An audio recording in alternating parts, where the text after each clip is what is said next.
विवेकानंद की समय की बात है। विवेकानंद जी जब शिकागो में गए, अपना भाषण, अपनी स्पीच देने के लिए, स्पिरिचुअल कॉन्फ्रेंस हो रही थी 1889 में भी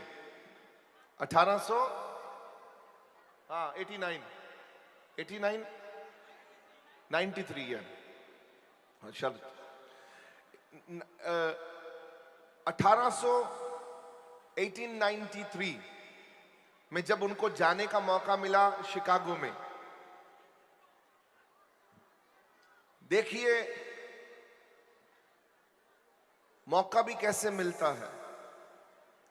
उनके पास कोई साधन प्रसाधन नहीं था कि वो उस स्पिरिचुअल कॉन्फ्रेंस में पहुंच सके। अब देखिए क्या चमत्कार होता है। वो घर से निकले हैं, यहां से बंगाल से, जहाज पर चढ़े हैं, सीधा, उस वक्त पानी के जहाज चलते थे, सीधा न्यूयॉर्क या बॉस्टन का मेरे ख्याल से जहाज लगा। वहां से वो ट्रेन में बैठे और शिकागो के लिए रवाना हुए। उनके पास कोई पास नहीं था, कुछ नहीं था उनके पास।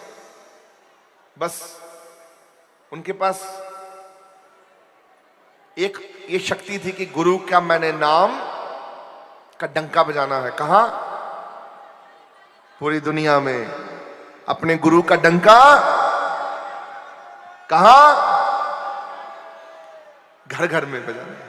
ये सेवक जब ठान लेता है, जब सेवक ने ठान लिया अपने गुरु को घर घर लेके जाऊंगा, हाँ, पता नहीं है सेवक को कैसे लेके जाऊंगा, पर साधन प्रसादन गुरु बनाता है, याद रखना।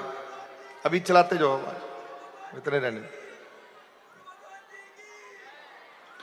अब क्या हुआ, जिस ट्रेन में बैठे थे उस ट्रेन में सामने, अरे सुनो, ओ केक बाद में,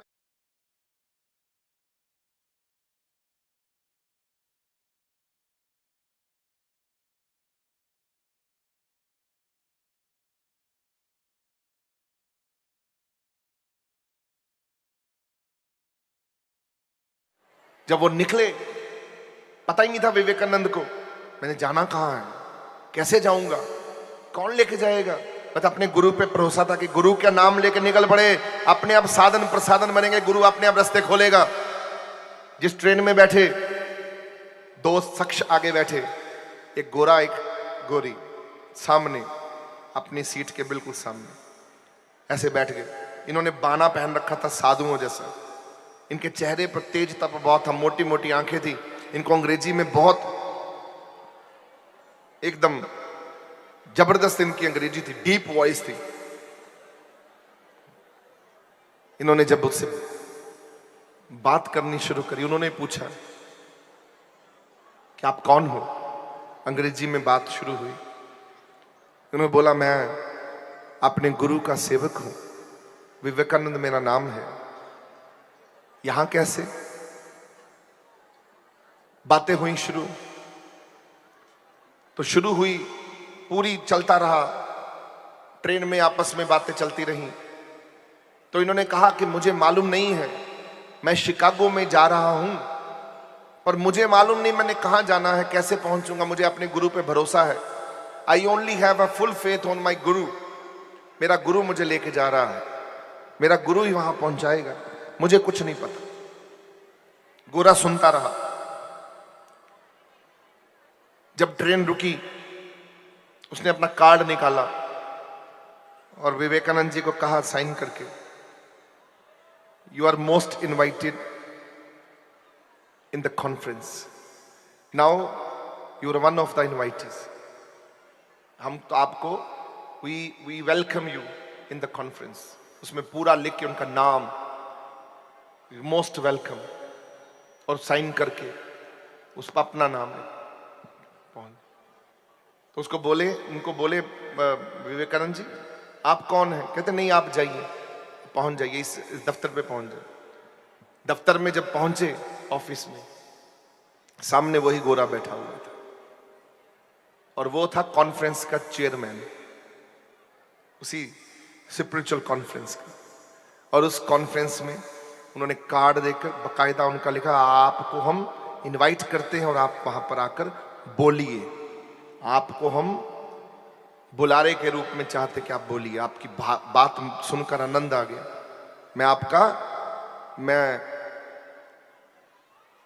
मैं आपसे इंप्रेस हूं, बहुत प्रभावित हूं। वो दिन था। पहुंचे विवेकानंद जी, पहुंचे, इन्होंने वहां पर स्पीच करनी शुरू करी अपने गुरु को याद करके। गोरे बैठे हुए थे सारे। इन्होंने सबसे पहले जब इन्होंने स्पीच करी तो इन्होंने सबसे पहले संबोधन किया, my dear brothers and sisters. लोगों ने तालियों से पूरा, कभी किसी ने ऐसे कहा ही नहीं था my dear brothers and sisters, ladies and gentleman होता था बस।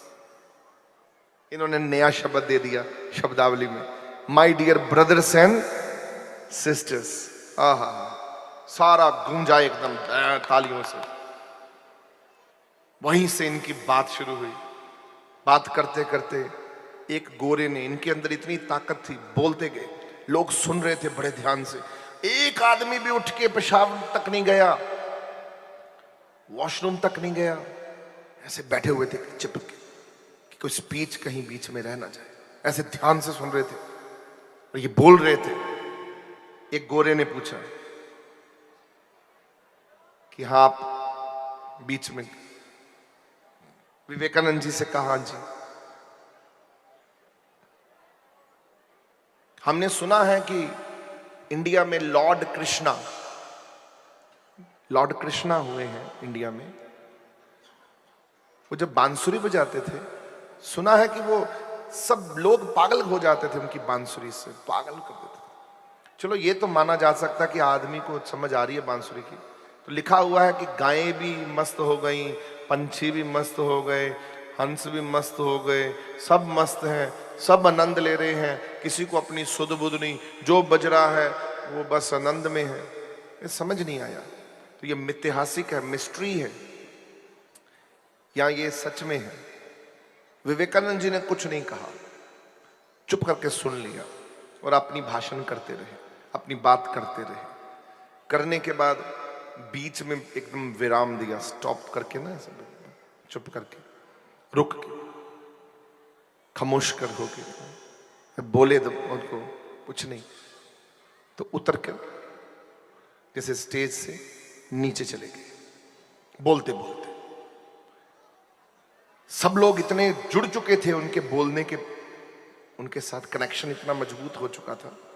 सब लोग ऐसे बैठे बैठे, जब वो नीचे उतरे स्टेज से, चुप करके एकदम बीच में छोड़कर अपनी स्पीच, तो बाहर दरवाजा खोला और उस कॉन्फ्रेंस से बाहर निकल गए।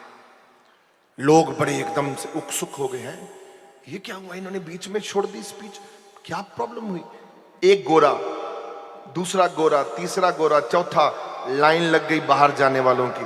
पूरा हॉल खाली हो गया और जहां वो खड़े थे पेड़ के नीचे, वहां आसपास में सारे गोरे गोरियां खड़े हो गए एकदम ऐसे उनको सुनने के। क्या हुआ आपको? विवेकानंद जी खड़े हैं और जब वो गोरा बाहर आया जिसने ये प्रश्न किया था, उसको बोलते हैं, माई डियर ब्रदर,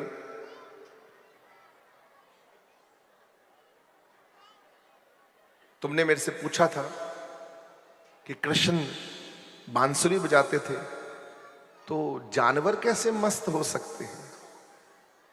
बोले वो तो भगवान थे, भगवान थे। तुमने बोला इंसान मस्त हो गए, ये मस्त हो गए बांसुरी, बोले वो तो भगवान थे। मैं तो केवल एक चरणों का दास हूं, सेवादार हूं।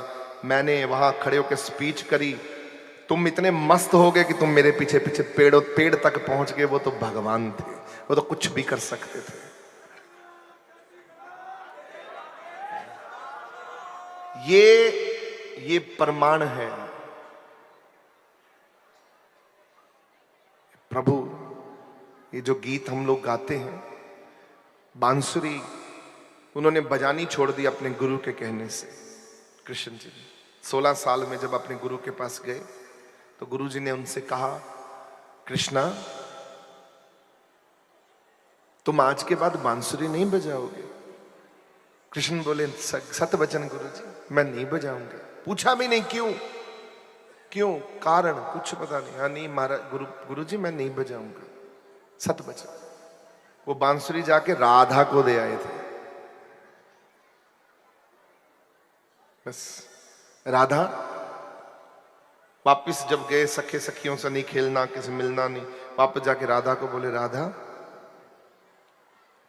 गुरुजी ने कहा है आज से ना मैं तुमको मिलूंगा ना मैं सखे सखियों से मिलूंगा, ये बांसुरी रखो, आज के बाद तुम बजाओ। तभी राधा का और कृष्ण का नाम, राधा बजाया करती थी बांसुरी, फिर बाद में कृष्ण नहीं बजाते थे। ये जो कहानियां है ना, ये हमारे जीवन में, ये हमको जब समझ आती है भगवान की कि भगवान तो सब कुछ कर सकते हैं, कितना भी, वो तो भक्तों में बैठे रहते हैं। अब महाराज जी की जो बात करते हो, जो मैं बातें सुनाता हूं ना, महाराज जी ऐसे थे, महाराज जी की लाइनें लगती थी, आपने देखा नहीं है वो नजारा, जो महाराज जी का नजारा था आपने देखा नहीं। तो 33 साल में तो वो वापस भी लौट गए महाराज जी, इतनी कृपा थी। अभी अभी होते ना आज महाराज जी हमारे बीच, ये सबसे बड़ा, ये जो मिशन है ना, ये सबसे बड़ा मिशन होता है आज। आप बता रहा हूं मैं, 1 मैन आर्मी थी, 1 मैन, अकेला आदमी ने पूरे इंकलाब ले आया था पूरी दुनिया में। प्रिंस चार्ल्स तक महाराज जी से मिलने के लिए आने लगे थे, रॉयल फैमिली आने लगी थी, उनको चेयरमैन बना दिया था एबेफील्ड सोसाइटी का महाराज जी को, ऐसी कृपा होने लगी थी। यार महाराज जी तो डंका बज रहा था पूरी दुनिया में, ये तो महाराज जी ने शांत करना था, अपनी कुर्बानी दे के पूरे मुल्क पर कृपा करनी, तो कर दी कृपा। इतना बड़ा हमारा सतगुरु है, दुनिया ते ठंड वरताउन वास्ते अब मेरा सतगुरु आया। ये छोटी मोटी बात नहीं है मेरे सतगुरु की, आपको क्या मालूम मेरा मालिक कौन है। हालत पा 3 लोक का स्वामी है हमारा प्रभु, पूरी दुनिया में उसके डंके बजने चाहिए। हम अपना ही रोना रोई जा रहे हैं तब से बैठकर, अपनी छोड़कर ना अपनी दर्शन दास वाली पहचान बनाओ कि तुम कौन हो। तुमको इतना सब कुछ महाराज जी ने दे दिया है, इतना दे दिया है, हर सेवक के पास आज सब कुछ है। लगाओ अपने दर्शन दास पर, करो खर्च अपने दर्शन दास पर। देखो हमारा दर्शन दास को कितना आगे, कहां कहां लेके जाना हमको।